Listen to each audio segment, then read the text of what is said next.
Hi hello నమస్తే welcome back to our channel. ఈరోజు మనము ఇన్స్టెంట్గా పెరుగువడ తయారు చేసుకుంటున్నాం. స్టవ్ ఆన్ చేసే పని లేకుండా చాలా సింపుల్గా మనము ఈ పెరుగువడను తయారు చేసుకుంటున్నాం. టేస్ట్ అయితే అద్భుతంగా ఉంటుంది. పెరుగువడను మనం ఎలా తయారు చేసుకోవాలో చూసేద్దాం. ముందుగా ఇలా బ్రెడ్ స్లైస్లు తీసుకోవాలి. ఇప్పుడు ఈ బ్రెడ్ని ఇలా మనము ఒక గ్లాస్ తీసుకుని ఇలా రౌండ్ షేప్లో కట్ చేసుకోవాలి.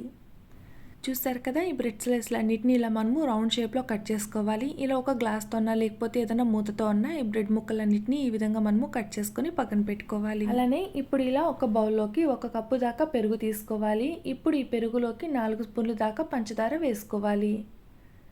ఇలా పంచదార వేసుకొని ఇలా ఒకసారి అంతా మనము ఈ పంచదార కరిగేదాకా ఇలా ఒకసారి అంతా బాగా కలుపుకోవాలి.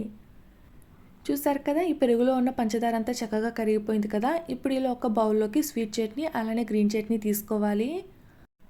అలానే ఇప్పుడు మనము ఇలా ఒక సర్వింగ్ ప్లేట్ తీసుకోవాలి. ఇప్పుడు మనము ముందుగా కట్ చేసి పెట్టుకున్న ఈ బ్రెడ్ పీసెస్ తీసుకొని మనం కలిపి పెట్టుకున్న పెరుగులో ఒకసారి డిప్ చేసుకొని ఇలా ఈ ప్లేట్లోకి పెట్టుకోవాలి. చూసారు కదా, ఈ విధంగా అన్నిటిని ఇలా మనము ఒక ప్లేట్లోకి ఎన్ని వస్తాయో అన్ని పెట్టుకున్న తర్వాత ఇప్పుడు పైనుంచి ఇలా మనము స్వీట్ చట్నీ వేసుకోవాలి. చూసారు కదా, అన్నిటి మీద ఇలా మనము స్వీట్ చట్నీ వేసుకున్న తర్వాత అదే విధంగా గ్రీన్ చట్నీ కూడా వేసుకోవాలి. చూసారు కదా, ఇలా మనము స్వీట్ చట్నీ గ్రీన్ చట్నీ వేసుకున్న తర్వాత ఇంకొక బ్రెడ్ స్లైస్ని కూడా తీసుకొని పెరుగులో ఇలా డిప్ చేసుకొని పైనుంచి పెట్టుకోవాలి.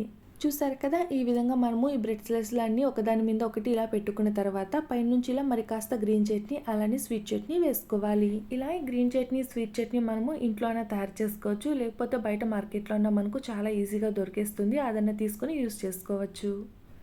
చూసారు కదా, ఇలా మనము ఈ గ్రీన్ చట్నీ స్వీట్ చట్నీ వేసుకున్న తర్వాత పైనుంచి ఇలా క్యారెట్ తురుము వేసుకోవాలి. అలానే కొద్దిగా కొత్తిమీర అలానే ఆలు భుజియా వేసుకోవాలి. చూసారు కదా, ఈ విధంగా ఇవన్నీ వేసుకున్న తర్వాత మరి కాస్త పెరుగును వేసుకోవాలి. చూసారు కదండి, చాలా సింపుల్గా మనము ఇన్స్టెంట్గా పెరుగువడని తయారు చేసుకున్నాం. స్టవ్ ఆన్ చేసే పని లేకుండా చాలా సింపుల్గా మనము ఈ పెరుగువడని ప్రిపేర్ చేసుకున్నాం. టేస్ట్ అయితే అద్భుతంగా ఉంటుంది. మీరు ఒకసారి ట్రై చేయండి, ఎలా వచ్చిందో కామెంట్ చేయండి.